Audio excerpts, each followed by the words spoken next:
As we prepare to delve into the annals of ancient history, take a moment to settle in your favorite resting place.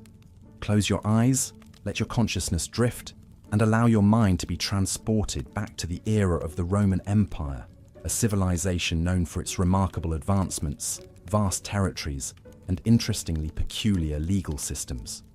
Our journey begins at the heart of this impressive empire, Rome.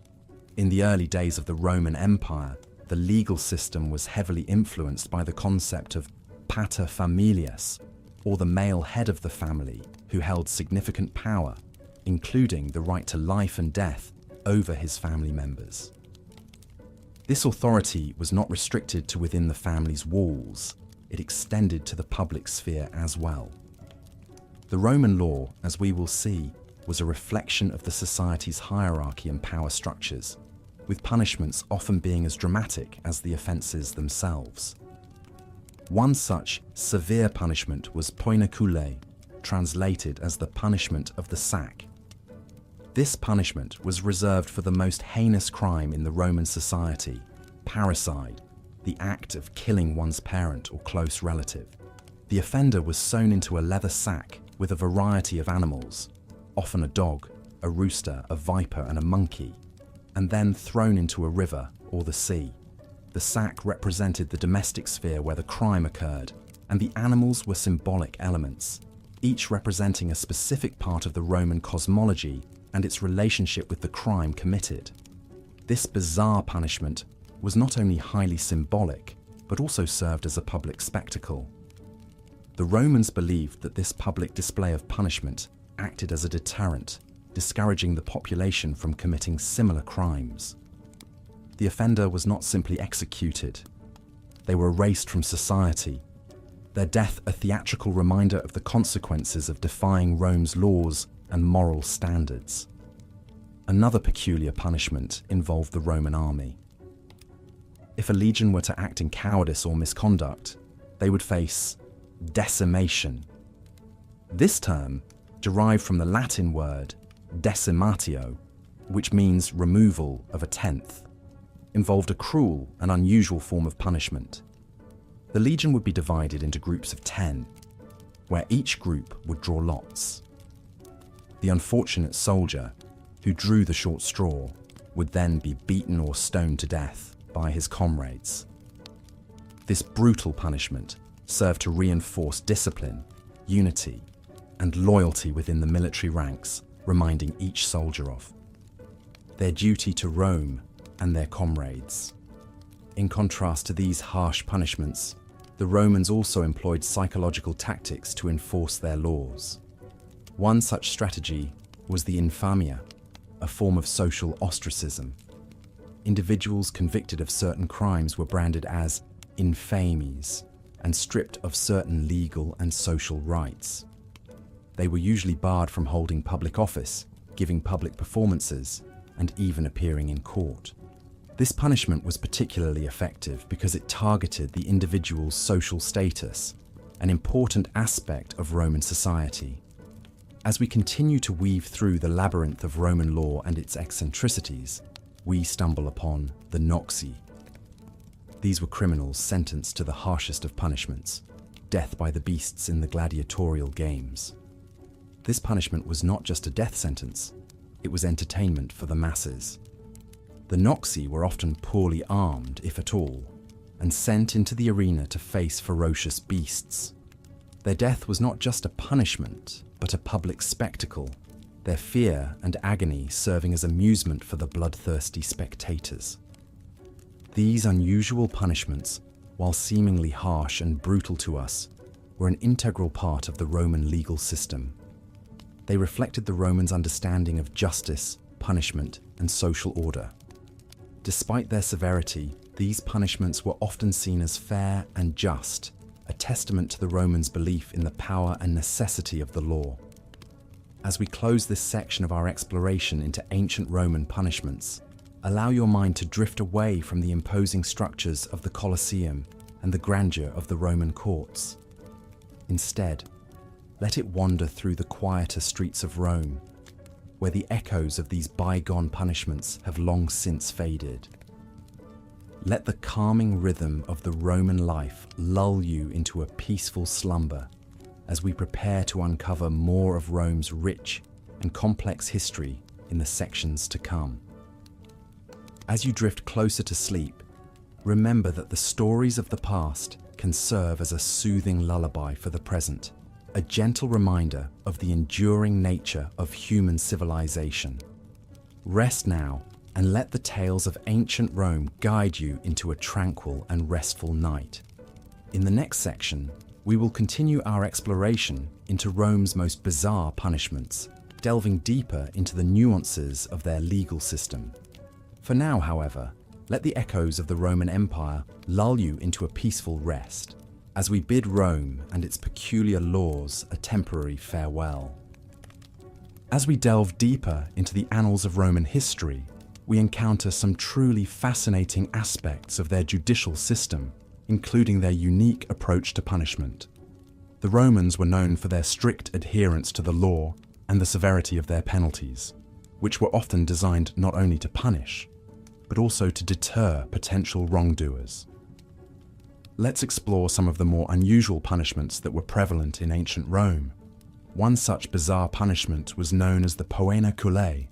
This punishment was reserved for individuals found guilty of parricide or the killing of a parent.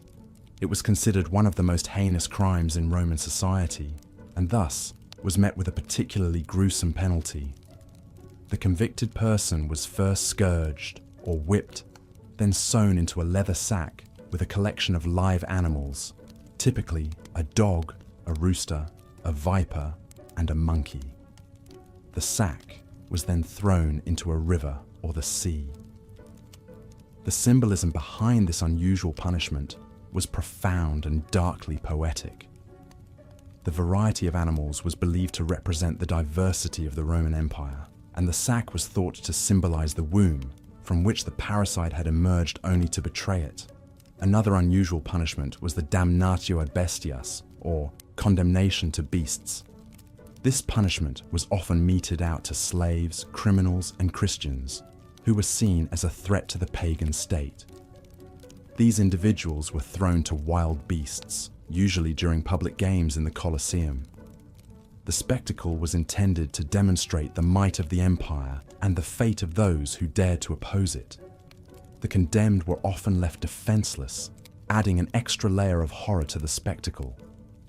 It was a brutal, terrifying form of public execution, designed to entertain the masses while reinforcing the indomitable power of the Roman state. Moving on, we encounter the decimation. This punishment was reserved for soldiers who showed cowardice or insubordination. The word decimation derives from the Latin decimatio, which means removal of a tenth. The soldiers were divided into groups of 10, and each group was made to draw lots. The unlucky soldier who drew the short straw was then beaten or stoned to death by his comrades. This punishment served two purposes. It instilled fear in the ranks, and it reinforced the importance of camaraderie and loyalty to the Roman army.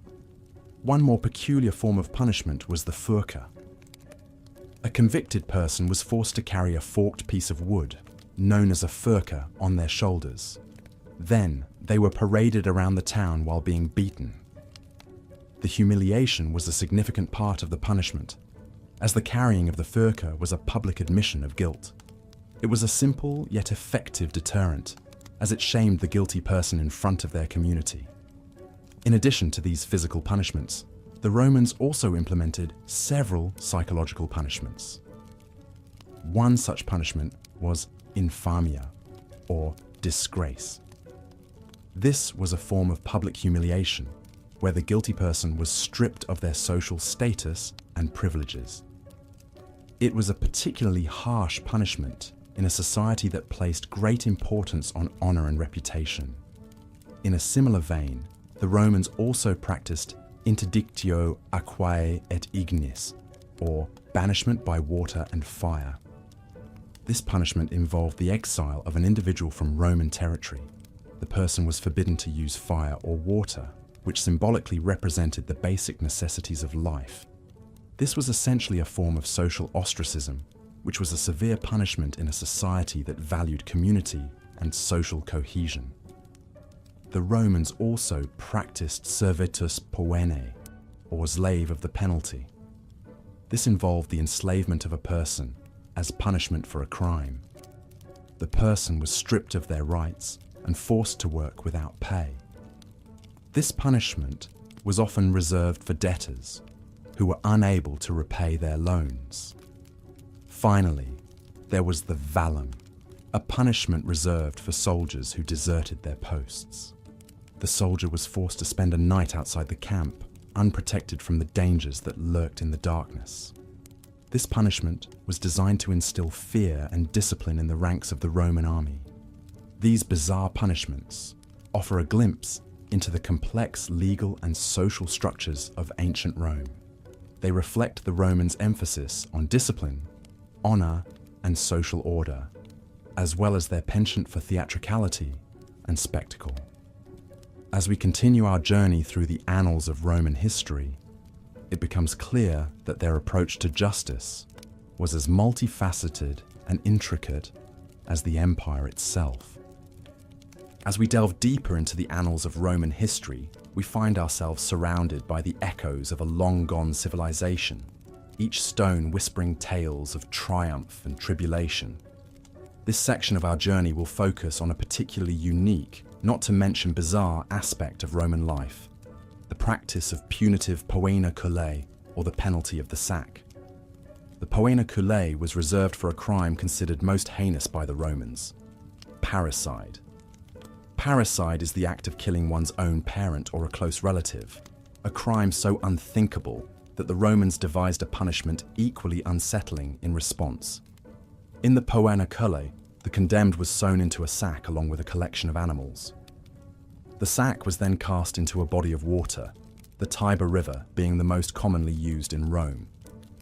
The animals typically included a dog, a rooster, a viper, and a monkey, each carrying its own symbolic significance in this grim tableau.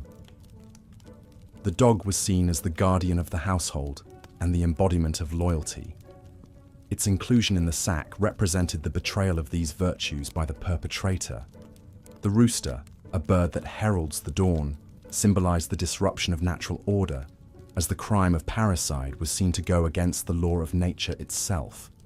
The viper, a poisonous snake, served to represent the venomous act of treachery that parricide was considered to be. Finally, the monkey, a creature often associated with mimicry and mockery in Roman culture, was likely included as a symbol of the unnatural, grotesque inversion of familial relationships that the crime represented. The condemned, sewn into this ghastly menagerie, was then cast into the river, symbolizing their removal from society and their descent into the underworld, a journey from which there was no return. This was not merely a physical punishment, but a spiritual one too, designed to instill fear and enforce order. From our modern perspective, the Poena Koulle might appear excessively brutal and macabre, a reflection of a time when justice was more about retribution than rehabilitation. Yet, for the Romans, it was a fitting response to a crime they found unimaginably cruel. It's important to note that while the Poena Koulle was a legally sanctioned punishment, it was not frequently used.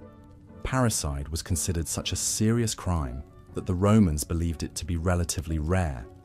The threat of this punishment, however, served its purpose as a strong deterrent. There's a complexity to the symbolism in the Poena Koulle that offers us a glimpse into the Roman psyche and how they viewed crime and punishment. Each animal, each action taken, was not decided upon lightly, but carried the weight of deep cultural and societal significance. It was a punishment designed not only to remove the criminal from society, but to send a powerful message to those left behind. As we continue our journey through the annals of Roman history, we'll uncover more such tales of how the Romans dealt with transgressions against their societal norms. Each tale is a thread in the rich tapestry of their civilization, a civilization that has shaped and influenced the world in countless ways. While the echoes of the Roman Empire have long since faded, their stories and their practices continue to captivate us, offering us a mirror into a time very different, yet strangely familiar to our own. Rest now, knowing that you've journeyed back in time, walked the ancient streets of Rome, and discovered a piece of history that few have ventured to explore. As we continue our journey back in time, we gently tread into the realm of ancient Rome, a civilization renowned for its grand constructions, varied societal norms, and peculiarities in meting out justice. The Romans, despite their advanced administrative systems, had a knack for bizarre punishments that often served as a form of public entertainment. Let's delve deeper into one such example, a punishment that was particularly strange and terrifying, known as the Poena Koulle. The Poena Koulle, or punishment of the sack, was reserved for a crime considered most heinous by the Romans: parricide, the act of killing one's own parents or close relatives. This alarming crime was so unthinkable to the Romans that they devised an equally terrifying punishment to deter potential offenders. The sentenced criminal was placed inside a large leather sack, but they were not alone. The Romans added a collection of live animals to the sack, often a dog, a rooster, a viper, and a monkey. The idea behind this unusual assortment of animals was deeply symbolic. Each animal represented a different aspect of the chaos and disorder that the crime of parricide brought to the natural order of Roman life. Once the condemned was securely sewn into the sack with the animals, the sack was then thrown into a body of water, usually the Tiber River. The criminal would meet their end at the bottom of the river, unable to escape the sack, the biting, scratching animals, or the suffocating weight of the water. Thus, the offender was denied a proper burial, a fate seen as worse than death itself in Roman culture, where ancestral veneration was of utmost importance. This bizarre punishment sends a shiver down the spine, but it also paints a vivid picture of the Roman civilization's moral and societal values. The Romans believed in public display of punishments as a deterrent for potential criminals. The spectacle of the Poena Koulle was a graphic reminder to the Romans about the consequences of disrupting societal norms. Yet despite its severity, the Poena Koulle was not an often employed punishment. Its use was infrequent, possibly due to the perceived severity of the crime it was intended to punish. Parricide was considered such a grave crime that the Romans believed only the most disturbed individuals could commit such an act. Interestingly, the Poena Koulle was not the original punishment for parricide in Rome. Initially, the offender was simply exiled. However, as Roman society evolved and the moral code became stricter, the punishment for parricide became more severe, ultimately leading to the creation of the Poena Koulle. Despite the harshness of this punishment, it is important to remember that it was a product of its time and culture. Ancient Rome was a civilization that valued honor, family, and respect for the societal order above all else. The Poena Koulle was a reflection of those values, a brutal reminder of the consequences of breaking the societal norms. As we leave behind the chilling tale of the Poena Koulle, we step further into the winding path of Roman history, a path lined with tales of triumph, disaster, compassion, and cruelty. The Rome of antiquity, with its grand Colosseum and bustling marketplaces, its strict moral code, and its often macabre sense of justice, continues to fascinate us, drawing us further into its complex web of stories. So, as your eyes grow heavy and your mind dances with images of a civilization long past, let the echoes of ancient Rome lull you into a peaceful slumber. Dwell not on the harshness of their justice, but rather on their contributions to society, their architectural feats, their literature, and their philosophies. As we close this chapter, we prepare to explore further, to delve deeper into the annals of history, guided by the soft whispers of the past. Let the gentle rhythm of these stories carry you to a world of dreams, leaving behind the weight of the present, if only for a while. Sleep well and dream of a time long past, yet ever present in the echoes of our shared human history. We've journeyed through the early history of Rome and the unique forms of penal systems that developed during that time. Now let's delve a little further into the peculiarities of ancient Rome's punishments. One of the most bizarre forms of punishment in ancient Rome was Damnatio ad Bestias, a sentence which meant being thrown to the beasts. This was a form of capital punishment where criminals were placed in an arena with wild animals, like lions or bears. The mere mention of this punishment may stir images of the famous Roman Colosseum, a grand structure that played host to these brutal spectacles.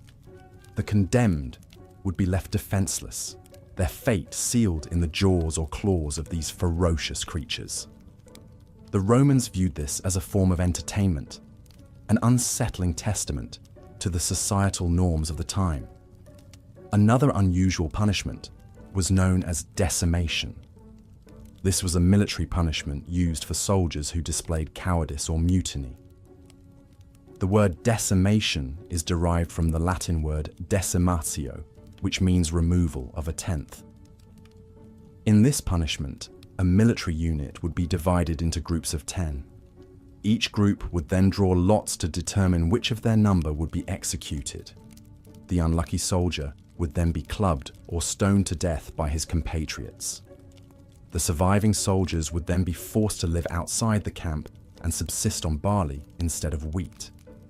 This form of punishment was as much psychological as it was physical, instilling fear and maintaining discipline within the ranks. For those who committed patricide, murdering one's father, the punishment was known as Poena Koulle. It was considered an act so heinous that a simple execution was not deemed sufficient. Instead, the condemned would be sewn into a leather sack with a variety of animals, typically a dog, a cock, a viper, and a monkey. The sack would then be thrown into a river or the sea, ensuring a slow and terrifying death. This form of punishment was a reflection of society's deep respect for the patriarchal figure and the severity of the crime committed against it. Roman society also had a unique form of punishment and humiliation known as infamia. This was not a physical punishment, but rather a social one. Individuals who committed certain crimes were stripped of their social standing and rights. This included the right to vote, the right to hold public office, and the right to make legal contracts. They were also prohibited from appearing in public without a distinctive mark or dress that signified their lowered status. This form of punishment was particularly harsh in a society that placed a high premium on honor and social standing. One of the more exotic forms of punishment, reserved primarily for those who committed treason, was being forced to commit suicide. This was often the fate of prominent individuals who held high positions in society. The most famous case is perhaps that of the philosopher Seneca, who was accused of conspiracy against Emperor Nero. Seneca was ordered to end his own life and did so by slitting his veins and poisoning himself. This form of punishment allowed the guilty party to die with some semblance of honor rather than being publicly executed. There were also punishments for less serious crimes. For example, thieves were often sentenced to work in the mines, a grueling and dangerous job. Those who committed fraud were usually sentenced to hard labor, sometimes for the rest of their lives. Even petty crimes were met with severe punishments. Vandalism, for example, could result in the offender's hand being cut off. It's clear that the ancient Romans had a broad and often brutal range of punishments for those who stepped out of line. These punishments were designed not only to deter individuals from committing crimes, but also to maintain the strict social order that was vital to the functioning of Roman society. As we continue our journey through the history of ancient Rome's most bizarre punishments, we can observe how these punishments reflect the values and beliefs of the society that implemented them. They serve as a stark reminder of the harsh and often brutal nature of life in ancient Rome. As we move into the next section of our journey, we'll explore some of the less known but equally peculiar punishments of this ancient civilization. So, as your eyes grow heavy and your mind starts to wander, let us take you further down the winding path of Rome's history, where we'll uncover more of this fascinating yet brutal aspect of the Roman justice system. As we delve further into the intriguing world of ancient Rome, we now turn our attention to a punishment that might seem oddly familiar, yet its implementation was distinctly Roman in character. This was the punishment of Damnatio ad Bestias, or condemnation to beasts. This form of execution was famously used as a spectacle, often as part of the grand and bloody gladiatorial games. The Romans, known for their elaborate public spectacles, used this punishment as a form of entertainment. In these events, the condemned were thrown into a large arena filled with wild beasts, mostly imported from Africa. Lions, tigers, bears, and even elephants were used to maul and kill the convicted. The crowd would gather in the massive Colosseum or other amphitheaters, eager to witness the chilling spectacle of man versus beast. The public nature of these events served a dual purpose. Not only did it provide a twisted form of amusement for the masses, but it also acted as a stark warning to those who might consider breaking the law. This punishment was reserved for the lowest of the low in Roman society. Slaves, prisoners of war, and criminals were often the victims of this brutal execution method. But it wasn't just the common folk who could end up as fodder for the beasts. Even high-ranking officials and members of the nobility could find themselves in the arena if they fell out of favor with the emperor. Such was the case with the senator and historian Publius Cornelius Tacitus, who was reputedly sentenced to damnatio ad bestias by Emperor Domitian. However, the historical accuracy of this account is disputed, and some suggest it might have been a political exaggeration. The implementation of this punishment was not always random. Sometimes the types of animals used were chosen deliberately to match the crime. For instance, an arsonist could be sentenced to face a fiery salamander, a symbol of fire in ancient Roman mythology. Similarly, a thief might be thrown to a pack of wolves, symbolic of their predatory and deceitful nature. This added a layer of poetic justice to the punishment, making it not just a spectacle, but also a morality play. But not all who were condemned to the beasts perished in the arena. Some managed to survive and even win their freedom through this cruel form of entertainment. These individuals, known as bestiarii, were often seen as heroes by the Roman public, and their stories were told and retold, adding to the allure of the games. As barbaric as this form of punishment may seem to us now, it was an integral part of Roman society, reflecting their attitudes towards crime and punishment, as well as their love for spectacle and drama. The Romans were not alone in this regard. Many ancient civilizations used public executions as a form of entertainment and control, but few did so with the same flair and grandeur as the Romans. In the next section, we will explore yet another bizarre Roman punishment, one that was reserved for those who committed the most heinous of crimes. But for now, let the image of the Roman Colosseum, filled with the roar of beasts and the cheers of the crowd, lull you into a peaceful slumber. As you drift off, consider the strange dichotomy of an ancient society that could create such magnificent architectural feats and works of art, yet also reveled in such brutal public spectacles. The ancient Romans continue to fascinate us, not just for their achievements, but also for their contradictions. A civilization of such splendor and savagery, all at once, continues to captivate our imaginations, even as we drift into the realm of dreams. As we delve deeper into the annals of Roman history, we find a wealth of information about how the ancient Romans dealt with crime and punishment. Perhaps one of the most intriguing aspects of their judicial system was their penchant for bizarre and unusual punishments. As we continue our journey into this fascinating world, let us focus on the Mos Maiorum, the Way of the Elders, which was the unwritten code from which the ancient Romans derived their social norms. It was these norms that often determined the severity and nature of the punishments meted out to offenders. One of the most bizarre punishments was the Poena Koulle, or the penalty of the sack. This punishment was reserved for those guilty of parricide, the act of killing one's parents or other close relatives. The offender was sewn into a leather sack with a variety of animals, often a dog, a rooster, a viper, and a monkey, and then thrown into a body of water. This strange and ghastly punishment was a visceral demonstration of the Romans' deep-seated belief in retributive justice and the sanctity of the family unit. The Romans also practiced decimation, a form of military punishment used during the Republic and early Empire.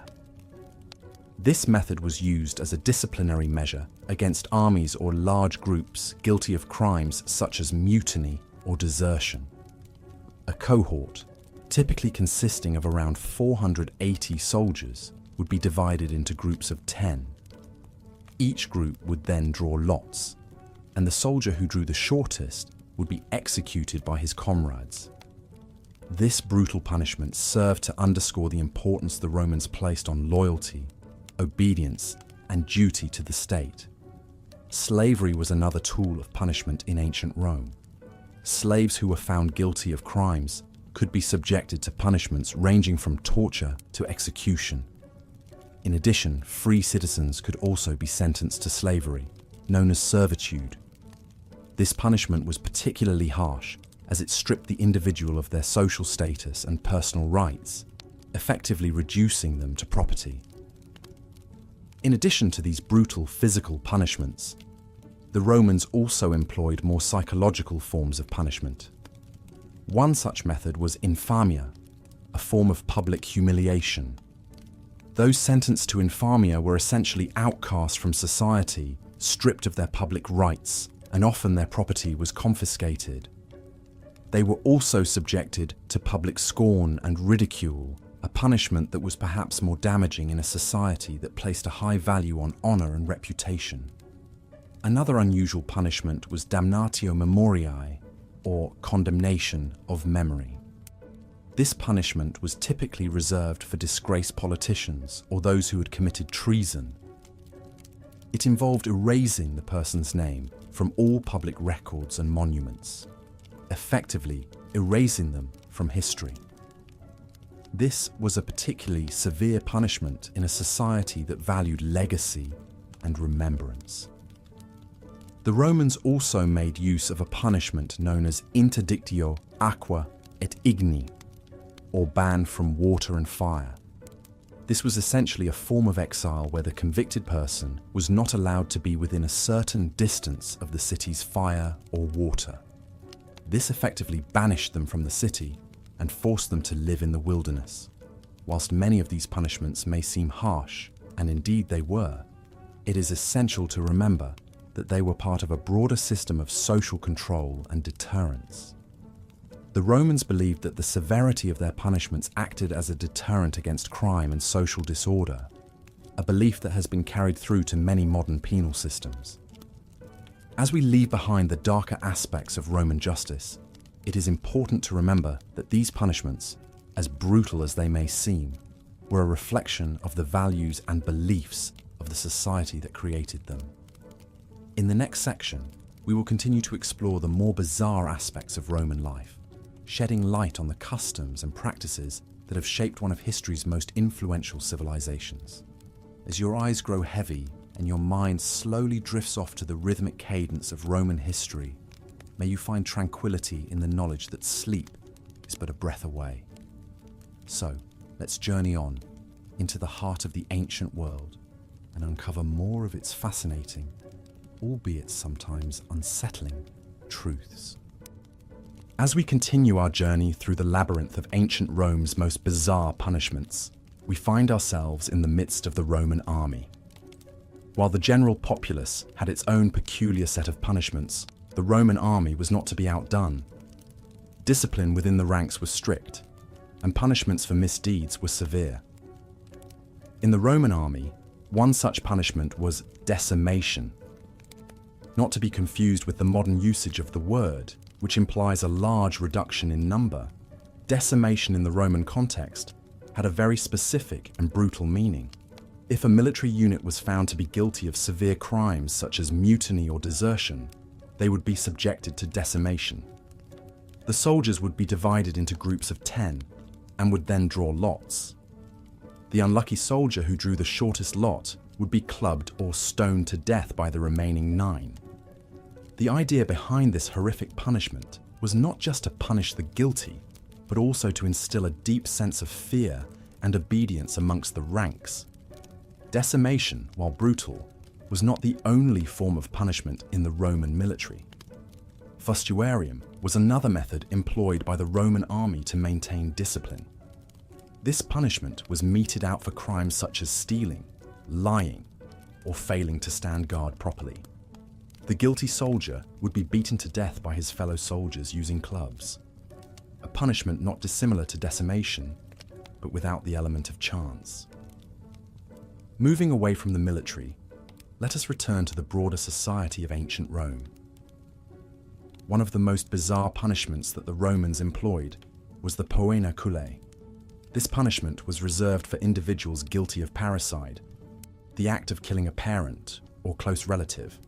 The Romans viewed this as an unthinkable crime, and the punishment was designed to match the severity of the act. The condemned person would be sewn into a leather sack along with a variety of animals, usually a dog, a monkey, a snake, and a rooster. This strange collection of creatures was symbolic, each representing a different negative trait.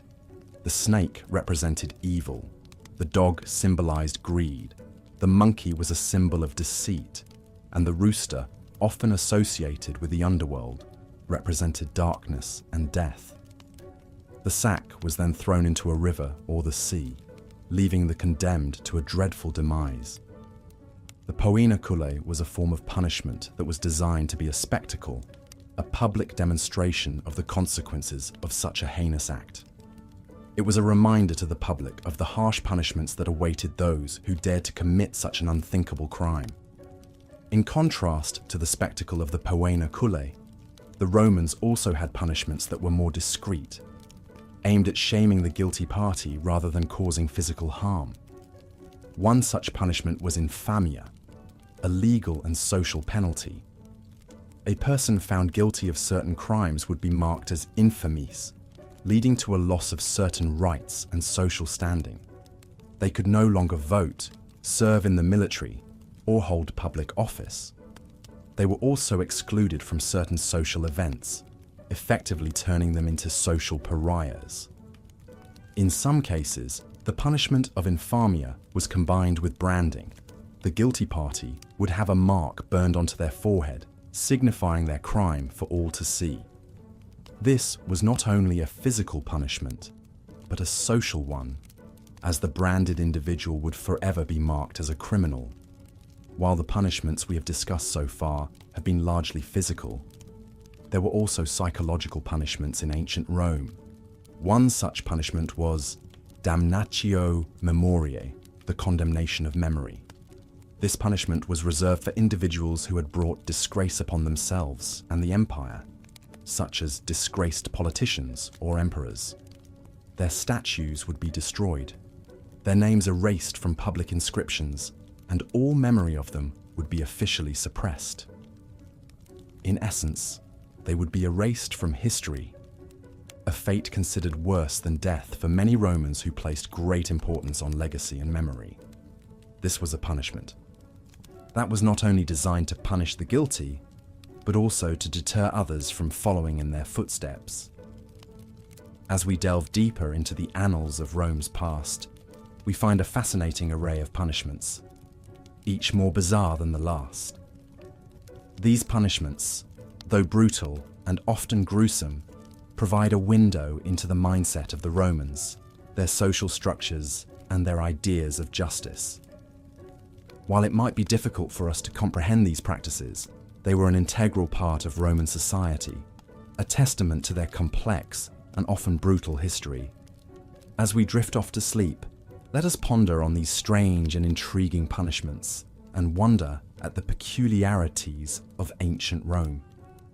Our journey through the peculiar and often shocking punishments of ancient Rome brings us now to the concluding part of our first block. As we drift deeper into our exploration, let's delve into the notorious punishment known as Damnatio ad Bestias. This Latin term translates literally to condemnation to beasts, and it was, as the name suggests, a method of execution in which the condemned were killed by wild animals, often as part of a spectacle in the Colosseum or other arenas. The concept of Damnatio ad Bestias originated from as far back as 200 BC, when Rome was still a republic. Prisoners of war, slaves and criminals were often handed over to the claws and jaws of beasts as part of a spectacle that entertained the masses. But the punishment was not just about the physical torment. It was also about the humiliation, the complete stripping away of one's humanity, and the public display of their demise. As we settle deeper into our pillows, let's paint a picture of the Roman Colosseum. Imagine the deafening roar of the crowd, the scent of dust and sweat in the air, and the fearful anticipation that gripped those about to be thrown to the beasts. It was a spectacle that would have been both terrifying and captivating, a testament to the power and cruelty of Rome. The animals used in these gruesome spectacles varied. Lions, leopards, bears, and wild boars were common, but the Romans also imported more exotic creatures like elephants and hippopotamuses to add an extra level of novelty and excitement to the proceedings. The condemned were sometimes armed with a weapon, but more often than not, they were defenseless, their fate sealed. Interestingly, these spectacles also had a religious significance. They were often held during religious festivals and were seen as offerings to the gods. The Romans believed that the death of the condemned would appease the gods and ensure the prosperity of Rome. It's a stark reminder of how different ancient societies were and how far we've come in terms of our understanding of justice and human rights. The practice of Damnatio ad Bestias continued well into the period of the Roman Empire. It reached its peak during the reign of Emperor Trajan in the 2nd century AD. Trajan was known for his lavish spectacles, and it's said that he had 11,000 animals and 10,000 gladiators killed during his triumph in Dacia. But as the sun began to set on the Roman Empire, so too did the practice of Damnatio ad Bestias. The rise of Christianity and changing societal attitudes eventually led to the end of this brutal form of entertainment. The last known instances of Damnatio ad Bestias were in the 6th century AD during the reign of Emperor Anastasius. As we draw to the end of our first block, take a moment to reflect on what we've learned. The punishments of ancient Rome were gruesome and shocking, a far cry from the justice systems we know today. In their harshness, they serve as a reminder of the value of compassion, fairness, and human rights. Allow the echoes of history to wash over you, filling you with knowledge and understanding. Let these stories from the past guide you into a peaceful slumber as we prepare to delve deeper into history's intriguing tales in our next block. The journey through the annals of time continues, carrying us on a wave of knowledge and discovery towards the serene shores of sleep. In our last segment, we spoke extensively about the structure and organization of Roman law with its myriad of complexities and nuances. As we delve further into the labyrinthine world of Roman jurisprudence, We shall now turn our attention towards the more eccentric and bizarre aspects of Roman punishment. Roman law, while maintaining a veneer of justice and fairness, was not above resorting to unusual and arguably cruel methods of punishment for certain crimes. One of these peculiar methods of punishment was known as Damnatio ad Bestias, which roughly translates to condemnation to beasts. This punishment was reserved for the most heinous of crimes in Roman society, such as treason and murder. The guilty party was thrown into a pit or arena with ferocious animals, often lions or bears, and left to the mercy of these beasts. This was not a quick and painless death, but a drawn-out spectacle designed to entertain the masses. The Romans, known for their love of spectacle and entertainment, turned this gruesome punishment into a form of public amusement. Imagine, if you will, the grandeur and scale of the Colosseum, filled to the brim with eager spectators waiting for the games to begin. The air would have been thick with anticipation and excitement. Then, the unfortunate condemned, stripped of their dignity and humanity, would be thrust into the arena. The crowd would fall silent in anticipation before erupting into cheers and jeers as the beasts were released. It was a spectacle of horror and cruelty, yet it was seen as a fitting punishment for those who had committed the most egregious of crimes. Another bizarre punishment in ancient Rome was the act of Poena Koulle. This punishment was reserved for individuals who committed patricide, the act of killing one's own father. The Romans considered this crime to be one of the most unnatural and heinous acts a person could commit. The punishment for such a crime was fittingly unusual. The convicted individual was sewn into a leather sack, along with a dog, a rooster, a viper, and an ape. The sack was then thrown into a river, drowning the criminal and the animals. The rationale behind this bizarre punishment is not entirely clear, but some historians believe that the inclusion of the animals was symbolic, each representing a different aspect of the abhorrent crime. In stark contrast to these brutal forms of punishment, Roman law also had a system of fines and penalties for lesser crimes. For example, theft was usually punished by a fine, the size of which was determined by the value of the stolen goods.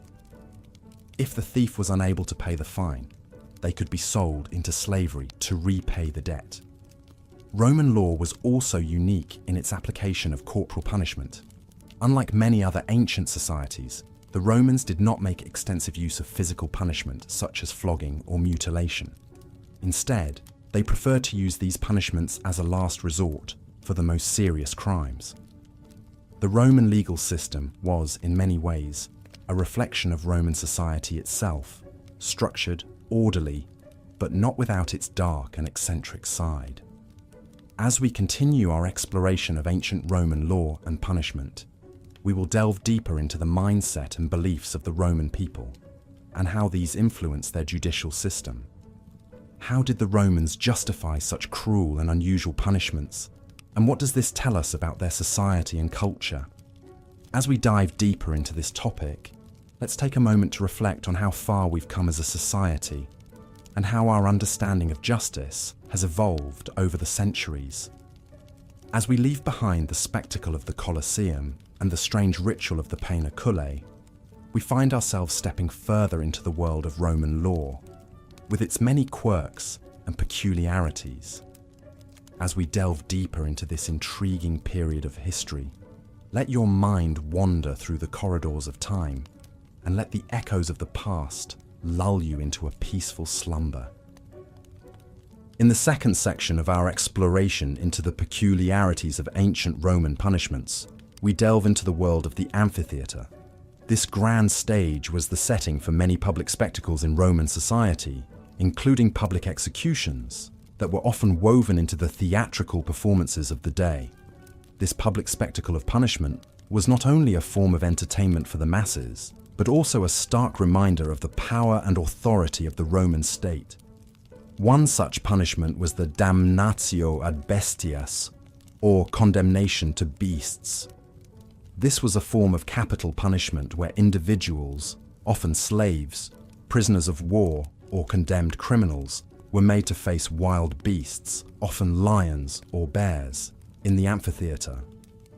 Unarmed and defenseless, these individuals were not expected to survive. The spectacle was less of a fair fight and more of a demonstration of Roman might, with the unfortunate individuals serving as a warning to those who dared to defy Rome's supremacy. Yet the Romans also took a more creative approach to this punishment.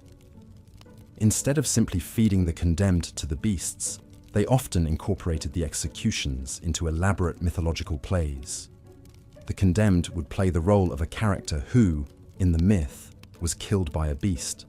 For instance, an individual might be dressed as Orpheus, doomed to be torn apart by the Maenads, or as Actaeon, destined to be devoured by his own hunting dogs. The Romans would then release the appropriate animals into the arena, and the tragic myth would play out in reality. The crowd would watch, enthralled, as the narrative unfolded, blurring the lines between theatre, reality, and punishment. Another bizarre form of punishment was the Poena Koulle, or punishment of the sack. This was a penalty reserved for parricides, those who killed their parents or other close family members. In this punishment, the criminal was sewn into a leather sack with an assortment of live animals, typically a dog, a rooster, a viper, and a monkey. The sack was then thrown into the sea or a river. The symbolism of this punishment was deeply rooted in Roman culture. The variety of animals represented the chaos and disorder that the crime of parricide brought to the Roman societal and familial order. The water, meanwhile, served as a way to cleanse Rome of the heinous act. The Romans also had a unique punishment for those who committed sacrilege or violated the sanctity of the Vestal Virgins, priestesses of Vesta, the goddess of the hearth. The guilty party was buried alive within the city limits. This was because Roman law prohibited both the spilling of blood and the execution of people within the sacred boundary of the city. As such, burying the guilty alive was a workaround that allowed the Romans to punish the crime severely while still adhering to their religious laws. The condemned was placed in an underground chamber with a small amount of food and water, symbolically delaying, but not preventing, their death. The Romans, in their creativity, also devised a punishment for those who committed treason. This was known as decimation. However, it was not the traitor alone who suffered. Instead, a group of individuals, usually a military unit or a cohort suspected of treason, was punished collectively. The group was divided into sets of 10.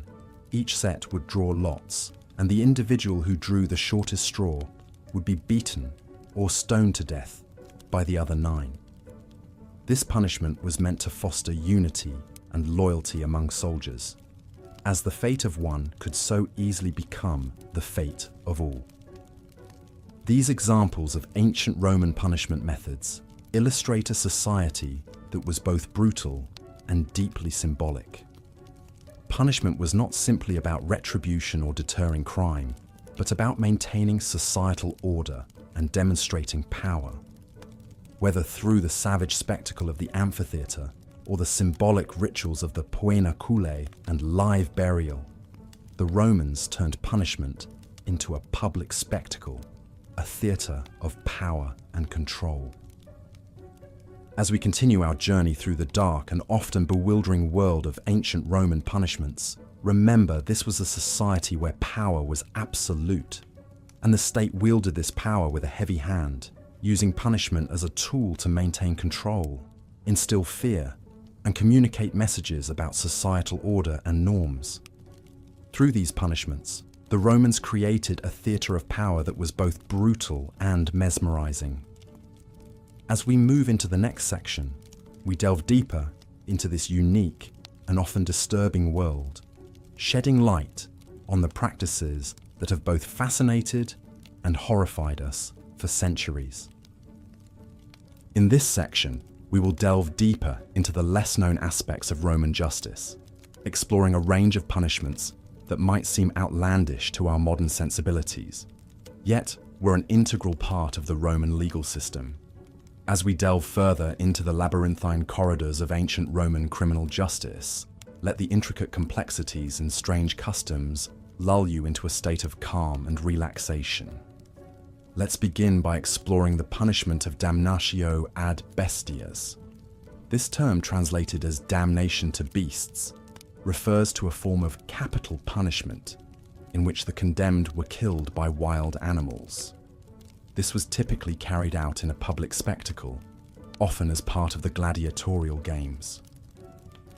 To the Romans, this punishment was meted out to those they considered enemies of the state, including prisoners of war, convicted criminals, and early Christians who were regarded as a threat to the traditional Roman religious order.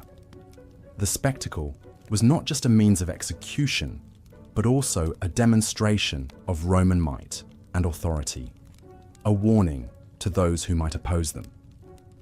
Next, we find siliqua collum incidere.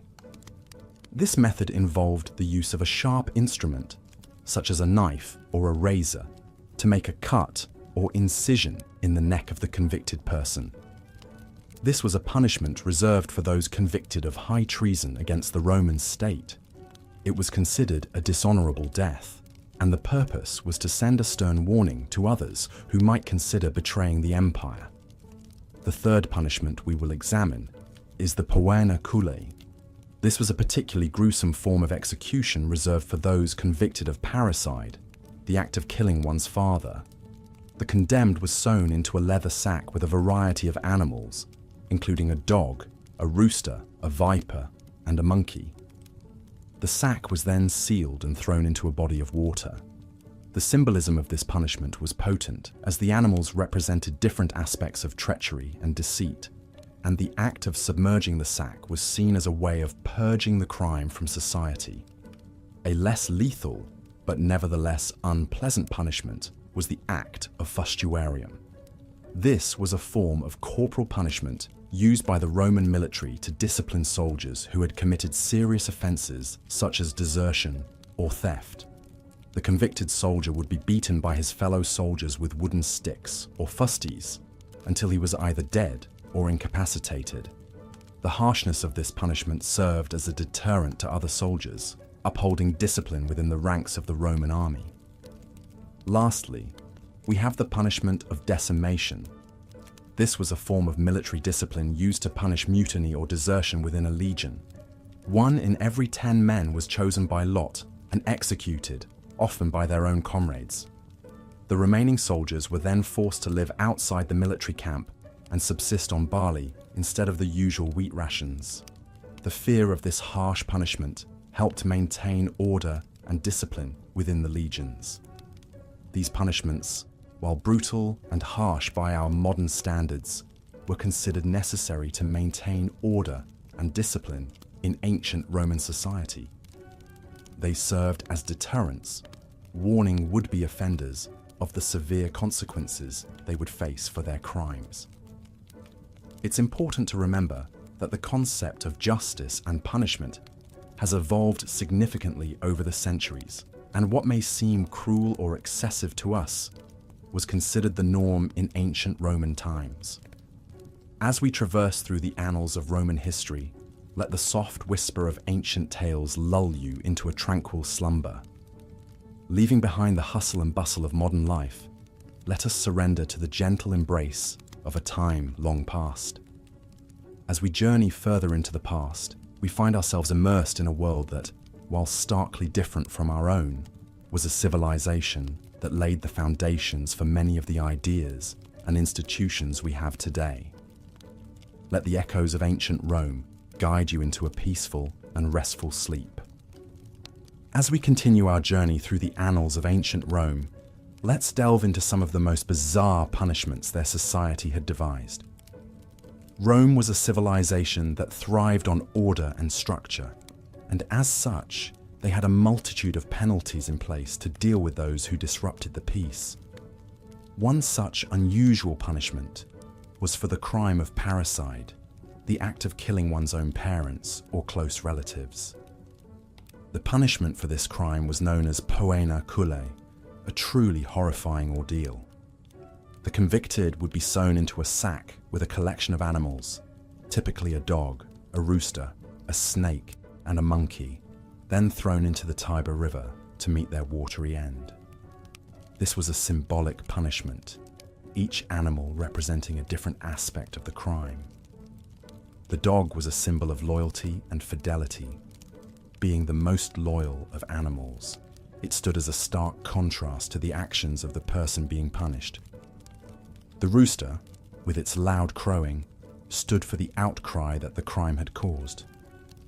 The snake represented the secretive, deceitful nature of the act, and the monkey, often seen as a mimic of humans, reflected the monstrous, unnatural act of the crime. The sack, water, and animals all combined to create a punishment that was a spectacle, a deterrent, and a demonstration of the Romans' creativity when it came to meting out justice. But the Romans didn't limit their punishments to humans. They also had a bizarre punishment for oxen and other animals that killed humans. The offending animal would be prosecuted, just as a human would be, and if found guilty, they would be sentenced to exile or death. In some cases, the animals would even be made to wear clothing and be paraded through the streets before their execution. This practice was based on the belief that animals were sentient beings, capable of understanding and respecting Roman law. Adultery was another crime that the Romans took very seriously, and the punishments could be quite severe. Under the reign of Augustus, the legislation known as the Lex Julia was enacted, which allowed the father of a woman caught in the act of adultery to kill both his daughter and her lover without fear of prosecution. Additionally, a husband who caught his wife in the act was allowed to kill her lover, provided he was of lower social status. If the husband chose not to kill the lover, he was required to divorce his wife within 3 days, and if he failed to do so, he could be charged with pimping. Another bizarre punishment was reserved for Vestal virgins who broke their sacred vow of chastity. As priestesses of Vesta, the goddess of the hearth, these women were sworn to celibacy for a period of 30 years. Breaking this vow was seen as a betrayal of the city itself and was punished by burying the offending priestess alive. This was due to the belief that the spilling of a Vestal's blood would bring about terrible misfortune. One of the more peculiar punishments was the Damnatio ad Bestias, meaning condemnation to beasts. This was a form of capital punishment where the condemned were killed by wild animals, usually in the arena for the amusement of the public. This punishment was typically reserved for slaves, criminals, and Christians who were seen as enemies of the state. Treason, or maiestas, was considered the most severe crime in ancient Rome and was punished accordingly. The convicted traitor's property was confiscated, their memory was condemned, and their family was forbidden to mourn them. This was known as Damnatio memoriae, the condemnation of memory, which served to erase the traitor from history. The Romans also had a unique punishment for those who committed perjury or lying under oath. The accused would be thrown down from the Tarpeian Rock, a steep cliff on the southern side of the Capitoline Hill. This form of execution was quite literal in its delivery of justice, as those who figuratively fell from grace due to their dishonesty were made to fall physically as well. Lastly, let's talk about the punishment for tax evasion. While today it is seen as a white-collar crime, in ancient Rome it was a serious offense. Tax collectors who were caught cheating could be sentenced to work in the mines, which was essentially a death sentence due to the harsh conditions. As we can see, the Romans had a vivid imagination when it came to punishments. Whether it was being thrown into a river in a sack with animals, being buried alive, or being thrown off a cliff, these punishments served not only as a deterrent, but also as a demonstration of Roman power and creativity. In the heart of the Roman Empire, justice was a concept that held a different meaning than today. Let's delve into the complex, and at times, bizarre world of Roman law and its punishments. The Roman justice system was founded on the principle of pater familias, a cornerstone of Roman society, which translated to the father of the family. The pater familias held absolute authority over his family, and his powers extended to punishing members of his household. He could inflict punishments ranging from flogging to disownment to outright execution. The concept may seem rather extreme in our modern eyes, but it was an accepted part of Roman life and law. The Romans were also known for their use of corporal punishment. One of the most common forms was flogging, a punishment often used for slaves and sometimes for free men. Flogging was typically carried out with a whip known as a flagellum, which was often embedded with pieces of metal or bone to increase the severity of the punishment. But perhaps one of the most distinctive and harsh punishments in ancient Rome was crucifixion. This method was typically used for slaves, rebels, and the worst criminals. It was designed not only to be a long, torturous death, but also a public spectacle. The condemned person would be nailed or tied to a large wooden cross and left to die over several days. The body might even be left on the cross as a warning to others, underlining the brutality of Roman law and order. Yet, the Romans also implemented more creative forms of punishment. The poet Juvenal writes about a punishment where a criminal was sewn into a sack with a variety of animals, such as a dog, a monkey, a snake, and a rooster, before being thrown into the river. This punishment, known as Poena Koulle, was reserved for parricides, those who killed their parents or other close relatives. Another unique punishment was being forced to become a gladiator. Gladiators were often slaves, criminals, or prisoners of war. Although being a gladiator could potentially lead to fame and fortune, it was a dangerous profession that often led to an early death. Ancient Rome was also known for its use of exile as a punishment. Exile could take two forms. The first, aquae et ignis interdictio, translated as interdiction of water and fire, was a form of temporary banishment where the person was not allowed to be within a certain distance of Rome.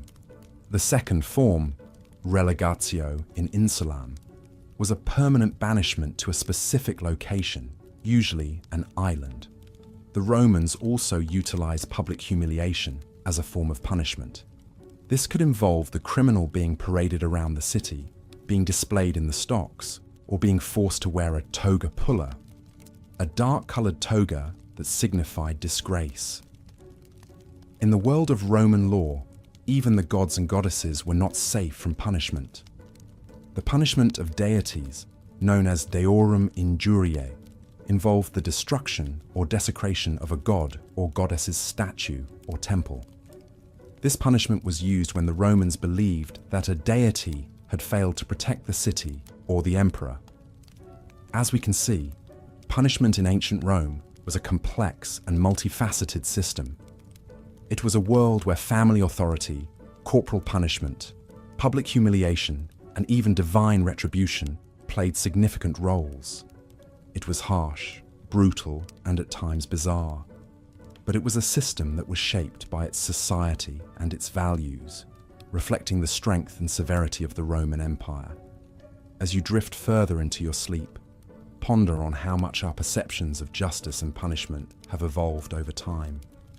As we delve deeper into the world of ancient Roman legal systems and their penalties, we come across a particularly bizarre punishment known as Poena Koulle. This punishment was reserved for those who committed parricide, the act of killing one's own parent or close relative.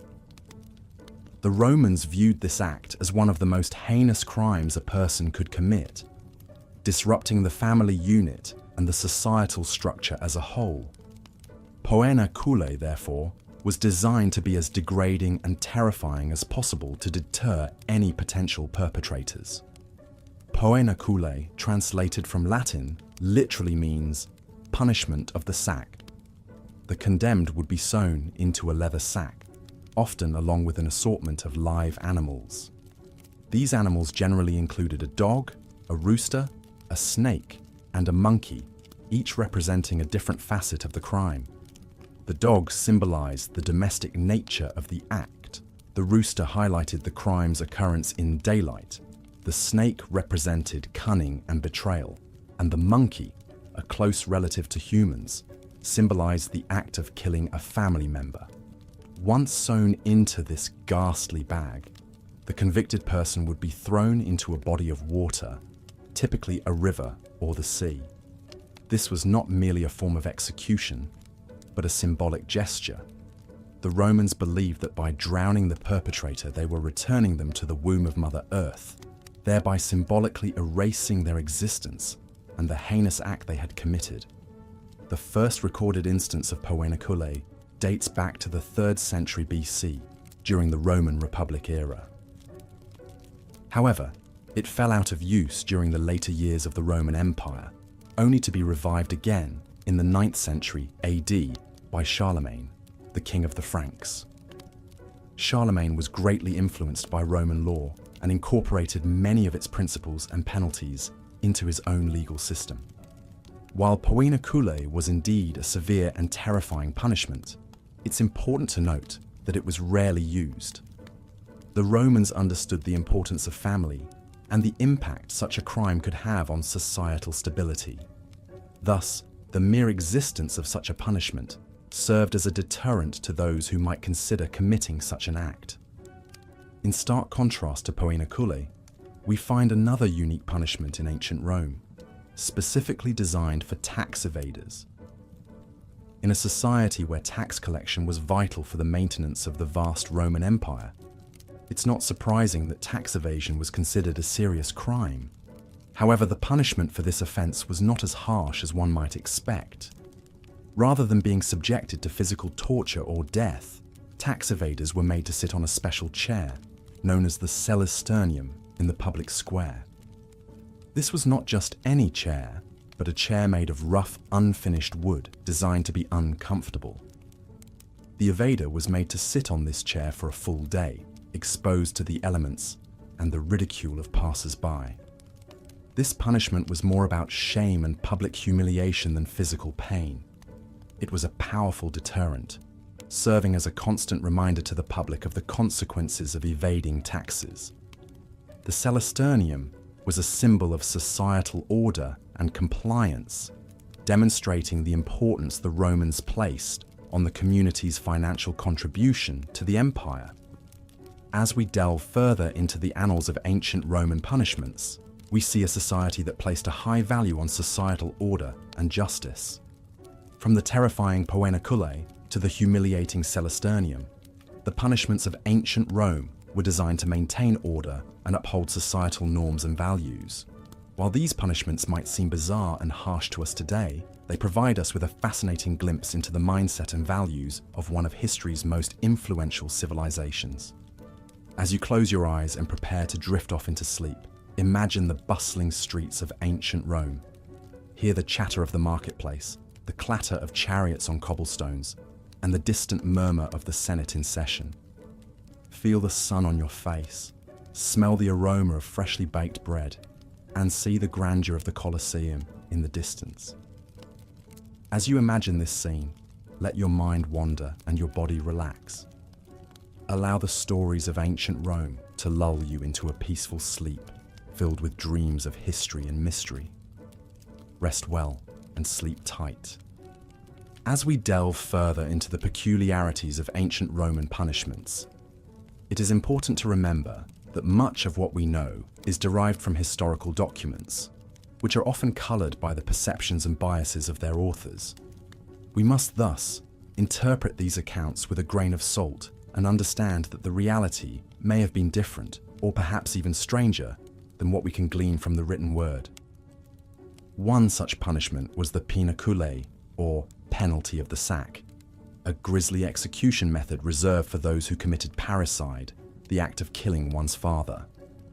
This was regarded as one of the most heinous crimes in Roman society, as the father held a sacred place in the family structure. The criminal was sewn into a leather sack with a variety of animals, including a dog, a snake, a monkey, and a rooster. They were then thrown into a body of water, left to the mercy of the currents and the panicked creatures trapped inside the sack with them. The intent was not only to execute the criminal, but to erase them from the annals of history, leaving no trace of their existence or their crime. Another peculiar punishment was the Damnatio ad Bestias, or condemnation to beasts. This form of execution was often used against slaves, criminals, and enemies of the state. It was a spectacle, often held in amphitheaters, where the condemned were left defenseless against wild beasts. The Romans believed that by being devoured by animals, the criminal would be denied an afterlife. This spectacle also served as a form of entertainment for the masses, demonstrating the might and power of the Roman Empire. The Romans were also known to use decimation as a form of punishment. This method was used within the Roman army to punish units or large groups guilty of severe crimes such as mutiny or desertion. The word decimation comes from decimatio, which means removal of a tenth. The guilty soldiers would be divided into groups of 10.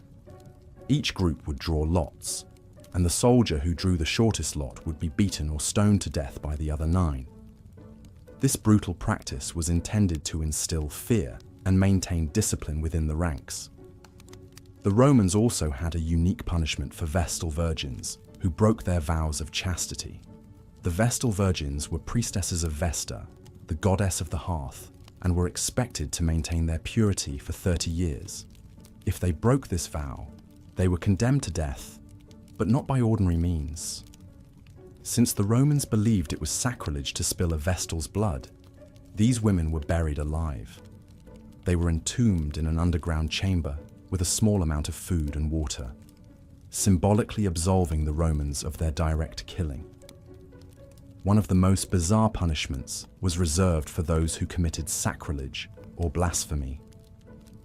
The Romans believed in maintaining pax deorum, or peace of the gods, a state of harmony between Rome and the divine. Violating this harmony was considered a grave offense. The guilty were subjected to the taurobolium, a ritual where they were placed in a pit and a bull was slaughtered above them. The person was drenched in the blood of the bull, a spectacle that was believed to purify them of their sins. The Romans also practiced fustuarium, a punishment for soldiers who fell asleep on their watch. The guilty soldier was beaten to death with a club or a stick by his fellow soldiers. This brutal punishment served as a reminder of the importance of vigilance and the severe consequences of neglecting one's duty. Each of these punishments, as bizarre as they may seem to us, served a specific purpose in Roman society. They were not only designed to punish the guilty, but also to deter others from committing similar crimes.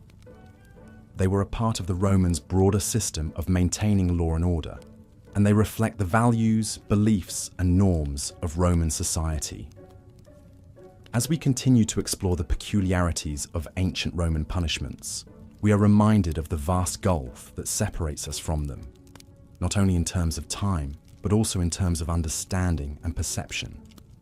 What might seem bizarre or cruel to us was commonplace and accepted in their society. This stark contrast serves as a reminder of the complexity and diversity of human civilizations and the ways in which they evolve over time. In our next section, we will delve deeper into the motivations behind these punishments and explore how they were perceived by the Romans themselves. As we journey further into the past, let the soothing cadence of history lull you into a peaceful slumber as we unravel the mysteries of a civilization long gone. As we delve deeper into our journey through the annals of Roman history, we find the ancient Romans' creativity in administering punishment was not limited to their own citizens. They also devised some particularly brutal methods of retribution for captured enemy leaders and rebellious slaves. It is in these instances that we see the full extent of the Roman penchant for spectacle and deterrence. One infamous example is the punishment of the defeated leaders of the Gauls, a Celtic people who often found themselves at odds with the expanding Roman Empire. In the aftermath of the Gallic Wars, Julius Caesar famously took the Gaulish chieftain Vercingetorix as a prisoner. Vercingetorix was held in captivity for 5 long years before he was finally paraded through the streets of Rome during Caesar's triumphal procession. The grand finale of this spectacle was the execution of Vercingetorix by strangulation in the Tullianum, Rome's most notorious prison. This demonstration of absolute power and dominance over a defeated enemy was designed to instill fear and respect in Rome's potential adversaries. Another case of brutal punishment by the Romans was the crucifixion of slaves. This was a fairly common method of execution for slaves who were found guilty of serious crimes, such as rebellion or murder. The crucifixion process was not only incredibly painful, but also designed to be a slow and humiliating death. Victims were stripped naked and nailed or tied to a wooden cross or pole, left to hang in the open for days until they eventually succumbed to their injuries, exposure, or dehydration. The bodies were often left on display after death, as a stark reminder to other slaves of the consequences of disobedience.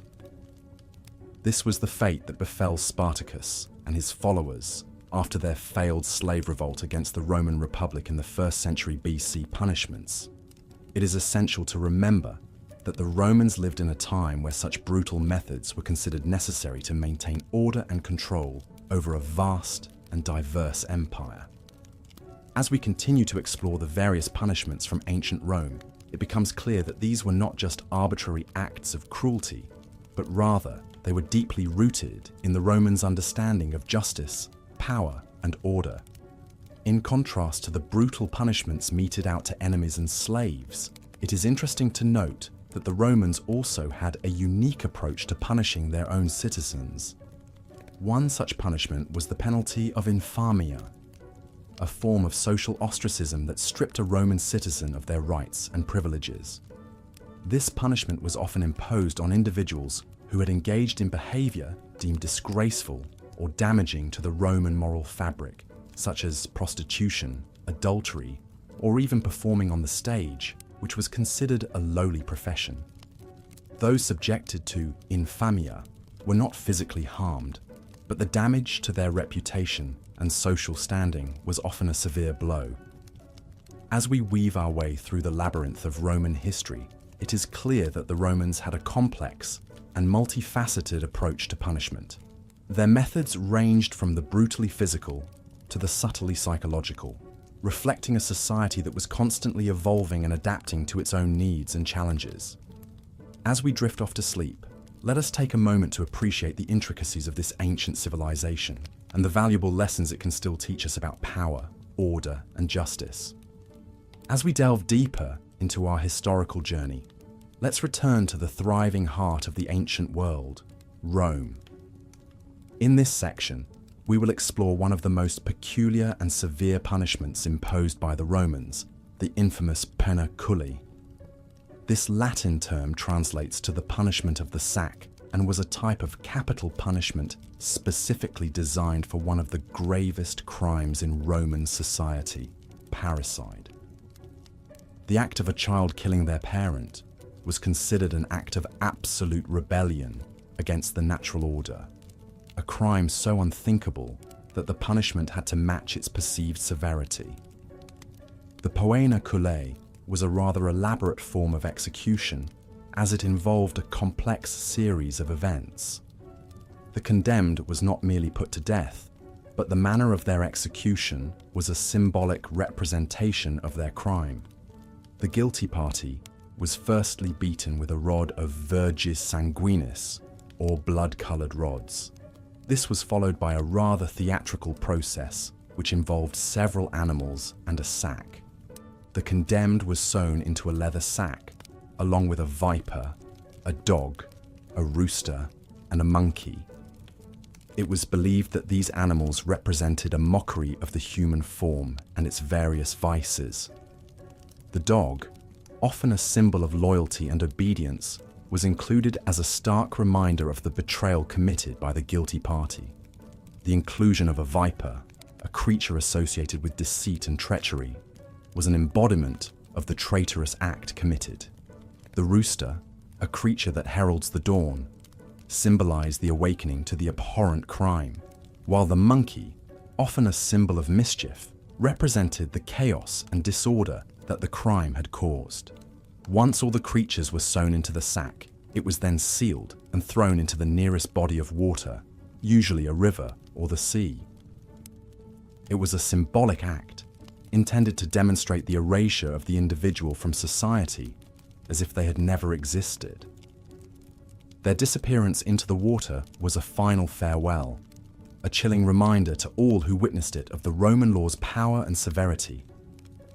This bizarre punishment, while undoubtedly cruel, was reflective of Roman attitudes towards crime and punishment.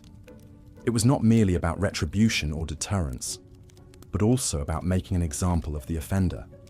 The spectacle of the Poena Koulle was designed to serve as a stark reminder of the consequences of crossing the moral and legal boundaries set by society.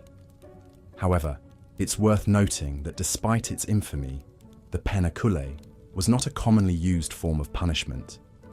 In fact, it was reserved for the most heinous of crimes and was considered an extreme measure, even by Roman standards.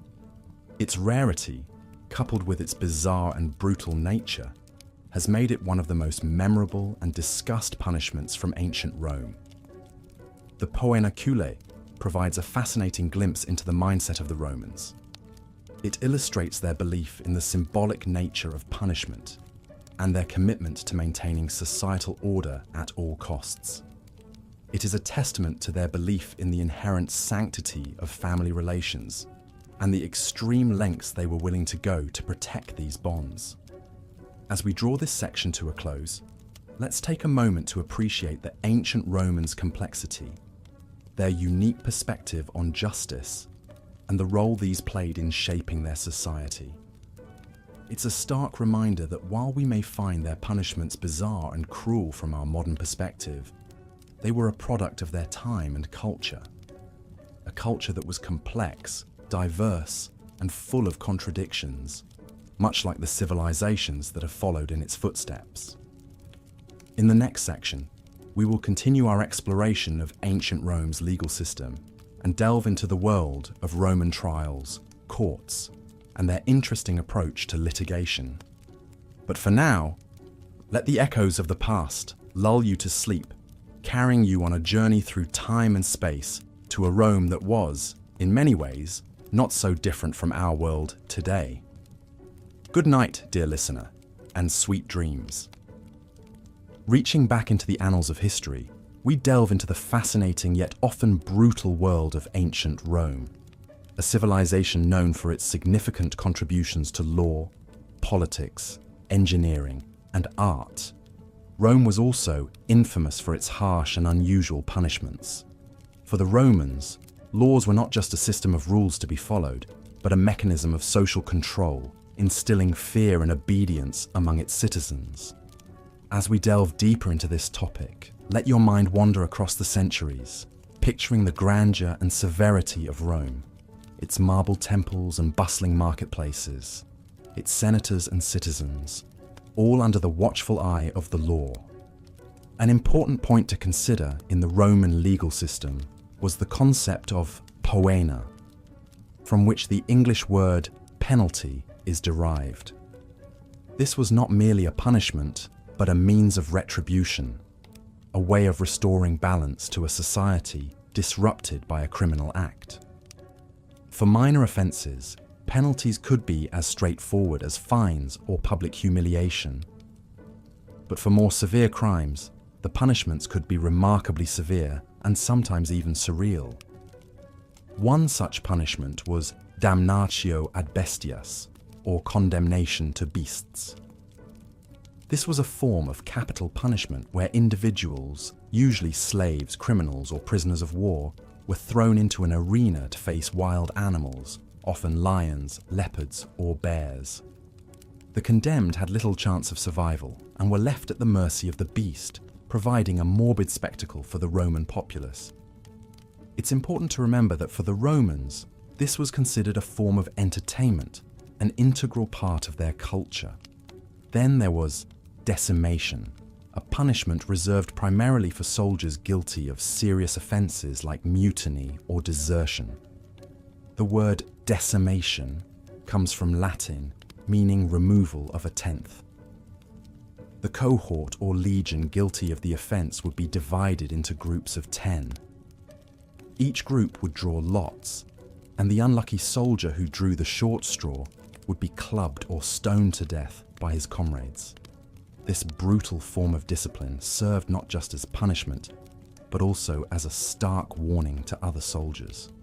For parricide, the act of killing one's parent or close relative, the Romans devised a particularly symbolic punishment.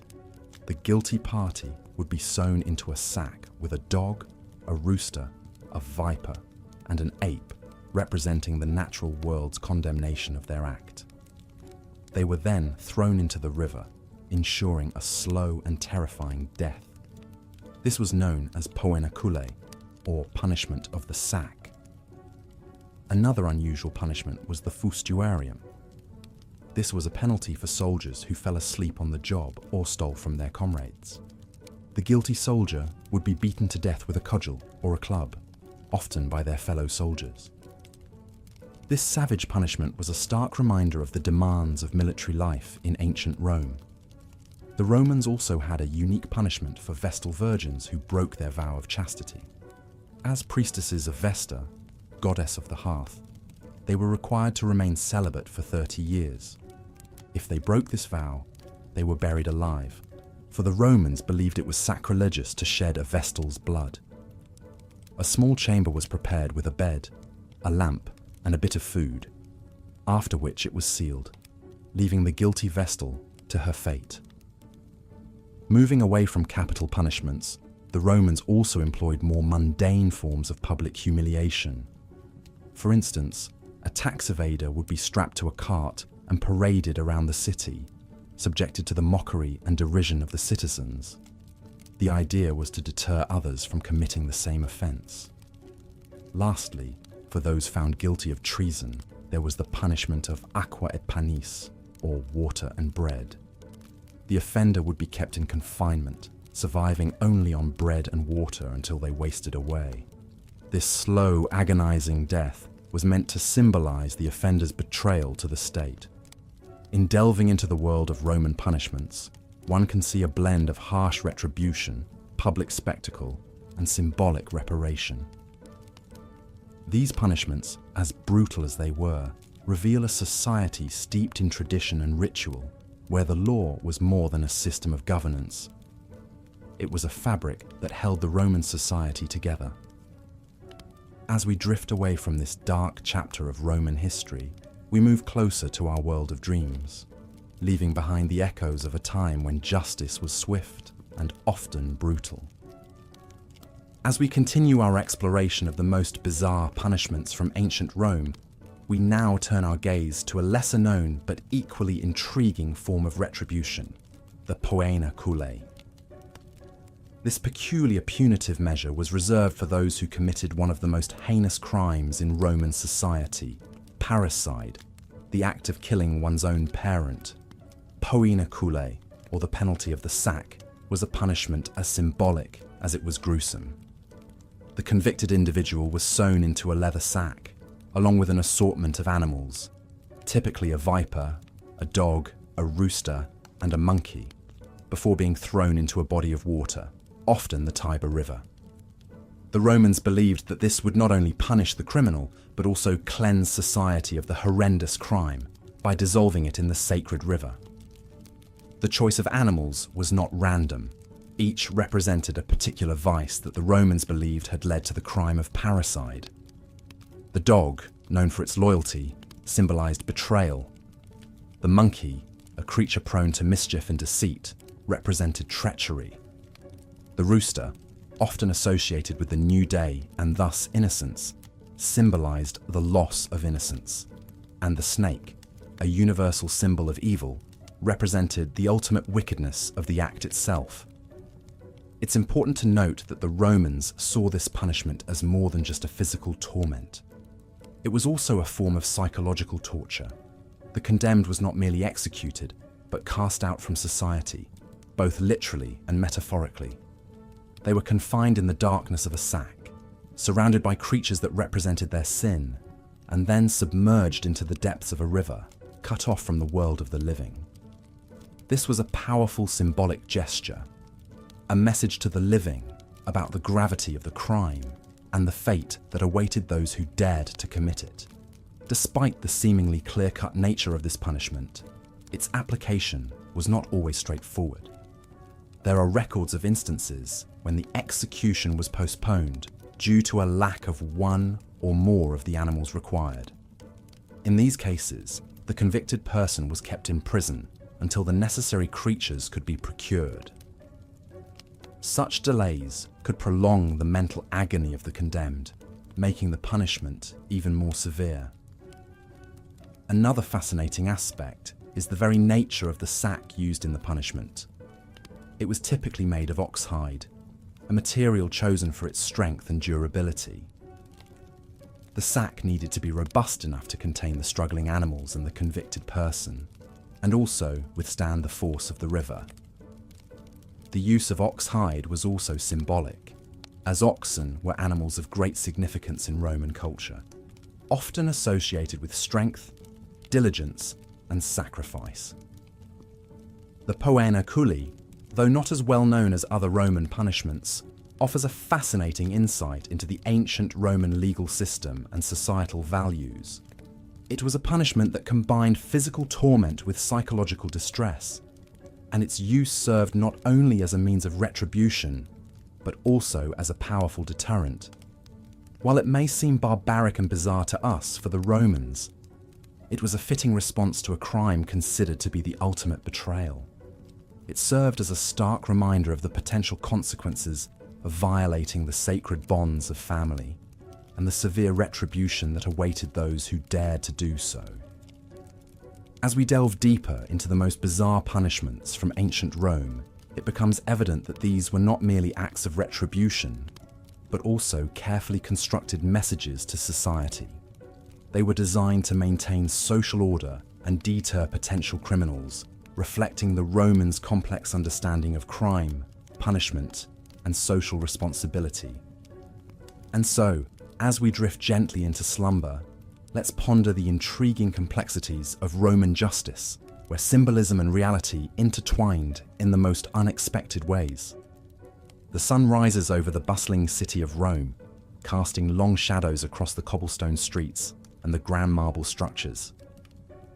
As we delve deeper into our exploration of the most bizarre punishments from ancient Rome, we turn our attention to the more psychological forms of punishment they employed.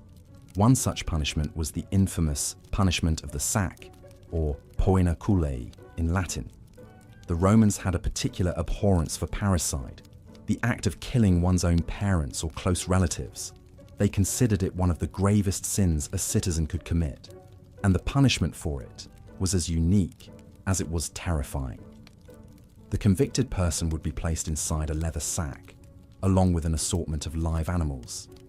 Typically, these animals included a dog, a rooster, a viper, and a monkey, creatures chosen for their symbolism in Roman culture.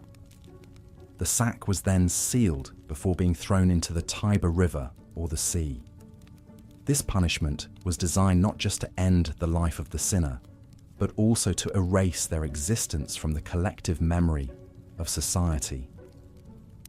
The Romans believed that water was a barrier between the world of the living and the world of the dead. By submerging the guilty party in water, they were effectively severing ties with the world and banishing them to an aquatic underworld. This was not a quick death. The accused would be left to the mercy of the elements and the animals within the sack, making it a punishment as much psychological as it was physical.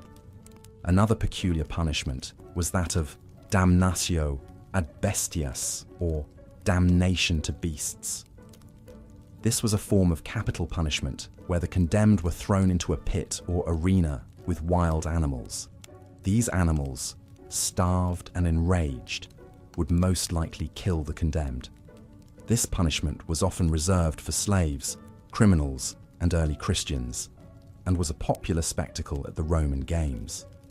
The Romans saw it as a form of entertainment, a morbid fascination with the brutality of nature, and a symbol of the power and authority of the Roman Empire. It was also intended to serve as a deterrent, demonstrating the fate of those who dared to challenge the authority or disrupt the social order of Rome. The Romans also employed a punishment known as decimation, a term that has since evolved to mean the obliteration or destruction of a large portion of something.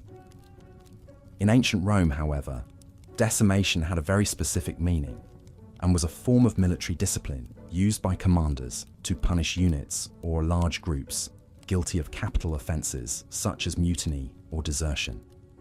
The word decimation comes from Latin meaning removal of a tenth. The soldiers would be divided into groups of 10. Each group would draw lots, and the soldier who drew the shortest straw would be executed by his 9 comrades, often by clubbing or stoning. The remaining soldiers were often forced to live outside the camp and given barley instead of wheat for their rations. Decimation was considered a drastic punishment, a last resort measure to restore discipline and order. It was cruel and brutal, but it was also extremely effective. The fear of decimation kept many Roman soldiers in line, ensuring their loyalty and obedience to their commander and their empire. As the sun sets over the city, casting an orange glow over the architectural triumphs and the winding streets, we are reminded of the darker side of Rome's history, a side that saw punishment as a means to an end, a tool to maintain control, and a spectacle to entertain the masses. As we continue our journey, we will delve deeper into this complex and fascinating society, exploring the nuances of their legal system and the ways in which they enforced their laws. As you drift off to sleep, let your mind wander through the streets of ancient Rome. Imagine the grandeur of the Colosseum, the bustle of the Forum, and the solemnity of the Senate. Let the narratives of the past guide you into a peaceful slumber, carrying you away on the wings of history. Next, we will continue our exploration, delving into the more obscure punishments, the ones that have been lost to time and only exist in fragments and whispers. We will journey deeper into the heart of Rome, uncovering the hidden corners of its history. So rest now and prepare for the journey ahead. Good night, dear listener. Continuing our journey through the labyrinth of ancient Roman justice, we find ourselves in the shadowy realm of unusual punishments. The Romans, known for their complex legal system, held a variety of penalties for different crimes, some of which were as bizarre as they were harsh. In this segment, we'll delve into the details of a few particularly peculiar penalties and the crimes that provoked such retribution. One such punishment was the Poena Koulle, a punishment specifically reserved for those who committed the grave offence of parricide, the act of murdering one's parent, sibling, or other close family member. The Romans viewed this crime as an affront against the natural order, a perversion of familial bonds that deserved a unique and severe penalty. The offender would be sealed in a sack, often with a variety of live animals such as a snake, a dog, a monkey, and a rooster. The sack, with the guilty party and the animals inside, would then be thrown into a river, leaving both the human and the animals to their dreadful fate. The symbolism of the punishment was profound, a reflection of the chaos the criminal had introduced into the world through their heinous act. Another remarkable punishment in ancient Rome was the act of Damnatio ad Bestias, or condemnation to beasts. This penalty was typically reserved for slaves, enemies of the state, and early Christians during the persecutions. The condemned would be thrown to wild animals, usually in the arena as part of the public spectacle of the gladiatorial games. The spectacle served a dual purpose. It was both a form of public entertainment and a warning to those who might consider defying the Roman state. Yet, not all punishments were public or violent. Take the case of the aquae et ignis interdictio, or prohibition of water and fire. This was a form of outlawry where the accused was forbidden from using fire and water within the city limits of Rome. This meant they couldn't cook, warm their homes, or even draw water from the city's wells or fountains. The penalty effectively forced the guilty party into self-imposed exile, as living within the city under such conditions was virtually impossible. The Romans also had a punishment for bankruptcy known as edictus. If a debtor failed to pay their debts, they could be handed over to their creditor as a slave. The debtor would be bound in chains and could be kept in this state of servitude until the debt was repaid through their labour. This was a stark reminder of the importance of financial responsibility within the Roman society, where wealth and status were closely intertwined. The Romans also engaged in the practice of decimation, a military punishment in which 1 in every 10 soldiers would be put to death. This was done by drawing lots and was used as a form of discipline within the Roman army. The purpose was to instill fear and ensure obedience among the troops. The unfortunate soldiers who drew the short straw would be clubbed or stoned to death by their fellow soldiers, reinforcing the idea that the army functioned as a collective body and any disobedience or failure was a collective responsibility. Penalties such as these seem brutal and strange to us today, but they were a part of the fabric of Roman society. They reflected the Romans' values, their fears, and their complex relationship with authority, order, and justice. These punishments, as bizarre as they seem, served a purpose in the eyes of the Romans. They were tools of deterrence, meant to maintain social order and keep the populace in line. Yet, despite their severity, these punishments were not arbitrary. They were the outcome of a legal process, albeit a process that was deeply influenced by the social, political, and cultural realities of the time. The accused had the right to a defense, and the verdict was decided by a judge or a jury.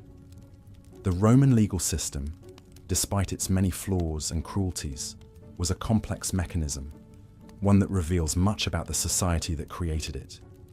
As we continue our journey through the history of ancient Rome, we'll encounter more of these peculiarities, each one a piece of a vast, intricate puzzle. They are reminders that the past, like the present, is a tapestry of human experience, woven from countless threads of triumph, failure, justice, and cruelty.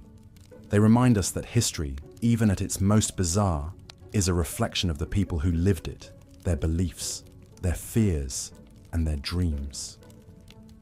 As we move towards the close of this part of our journey, let the gentle rhythm of our exploration lull you further into a state of relaxation. Let your mind wander through the corridors of the past, finding rest in the knowledge that history, in all its complexity, is a part of who we are, shaping our present and our future in countless subtle ways. Drift further into the sweet embrace of sleep, carrying with you the stories and lessons of a time long past, yet ever present in the echoes of our modern world. As we prepare to delve deeper into the annals of history, remember that each moment of our past has a purpose, a lesson, a story to tell. And with that, I bid you a peaceful journey into slumber, where the tales of yesteryears will blend with your dreams, creating a symphony of knowledge and repose. Good night. In the grand tapestry of ancient Rome's history, we find ourselves now turning our attention to a punishment that was reserved only for the most serious of crimes. This is the punishment of decimation, a term whose Latin root decimus means 10th. The very utterance of this word would send chills down the spines of Roman soldiers, for it was a punishment reserved specifically for them, and primarily used in instances of mutiny or desertion. Decimation was a collective punishment, enacted upon Roman legions or large groups of military men who had been found guilty of capital offences such as cowardice, insubordination, or mutiny. This form of punishment was unique in its intention to not only punish, but also to incite fear and maintain discipline within the ranks of the Roman military. The process was as brutal as it was simple. The condemned men would be divided into groups of 10. Each group would then draw lots, and the soldier who drew the short straw would be beaten or stoned to death by his 9 comrades. A harsh and brutal punishment indeed, but one that served its purpose. It was a stark reminder to all within the legion of the consequences of dereliction of duty.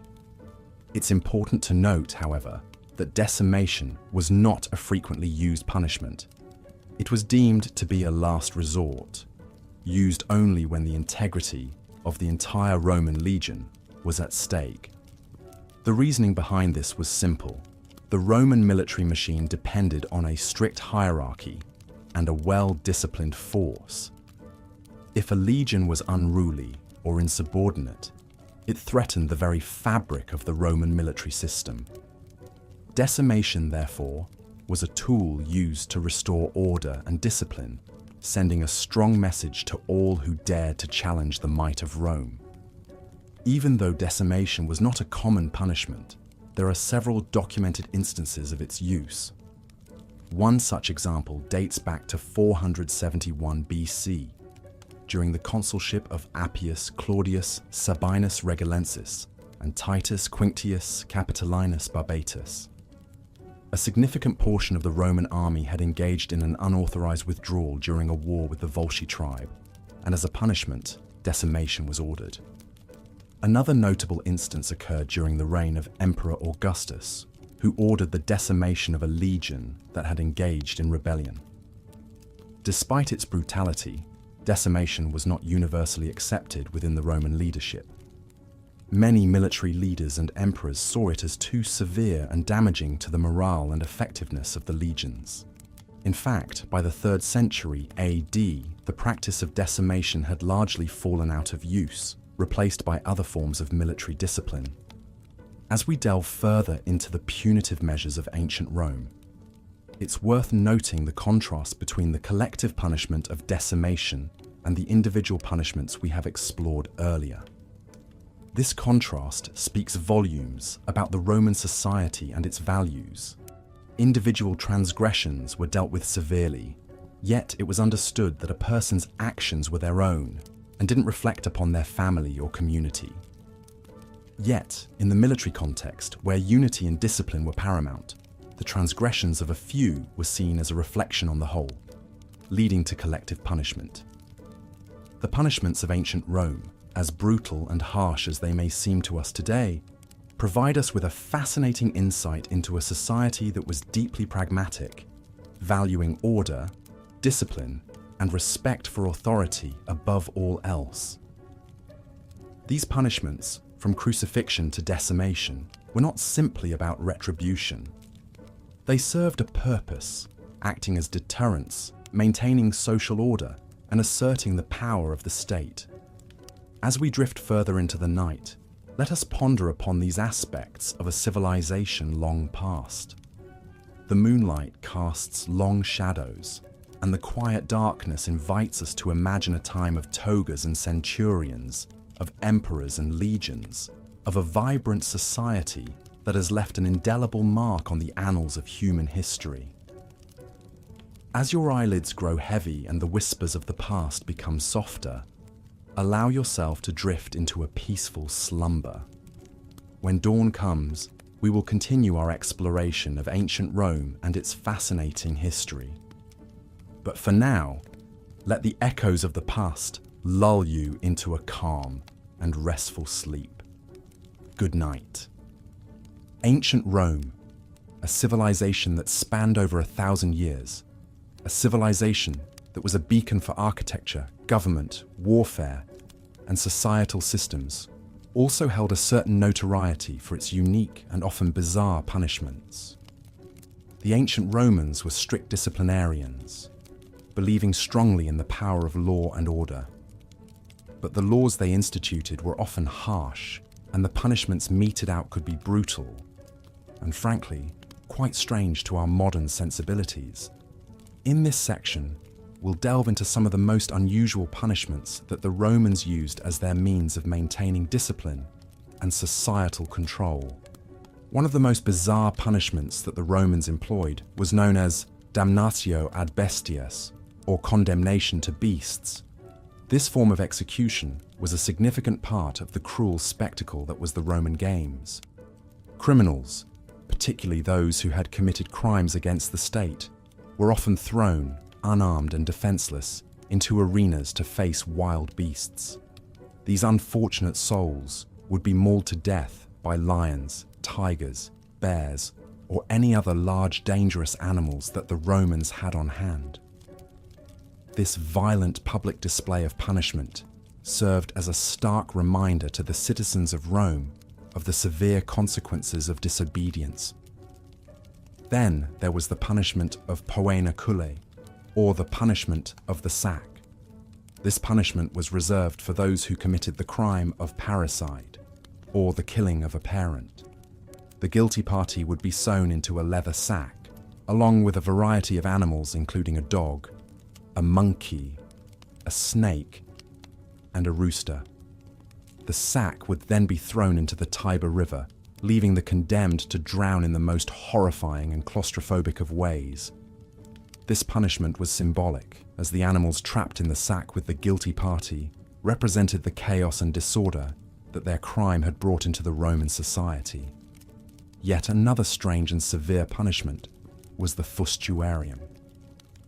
This was a form of military discipline imposed on Roman soldiers who were found guilty of serious offences, such as desertion or theft. In this punishment, the guilty soldier would be beaten to death by his fellow soldiers using clubs or heavy sticks. This punishment was not only a brutal form of execution, but also served as a harsh lesson to other soldiers about the consequences of breaking the military code. Moving on to a slightly less violent, but no less bizarre punishment, is infamia. This was a form of civil punishment that involved a significant loss of personal reputation and social standing. This punishment was often handed down to those found guilty of crimes of moral turpitude such as adultery or fraud. The effects of infamia were far-reaching. The guilty party was stripped of their civil rights, they were barred from holding public office, and they were often shunned by society. The shame and social isolation that came with this punishment were considered severe penalties in a society that placed a high value on honor and public respect. Lastly, there was the decimation. This was a form of collective punishment employed by the Romans, particularly in the military. If a unit of soldiers was found guilty of cowardice or disobedience, 1 in every 10 men would be selected by lot and executed by his fellow soldiers. The remaining 9 would then be forced to live in disgrace, often denied regular rations, and forced to camp outside the protective walls of the military encampment. This brutal form of punishment served to instill fear and maintain discipline within the Roman military ranks. These punishments, while shocking to us, were part of the fabric of Roman society. They were a reflection of the Roman belief in the power of law and order, and of the harsh measures that the Romans believed were necessary to maintain that order. Although these punishments may seem cruel and unusual to us, they were not seen as such in ancient Rome. Instead, they were seen as an essential part of maintaining the strength and stability of the Roman state.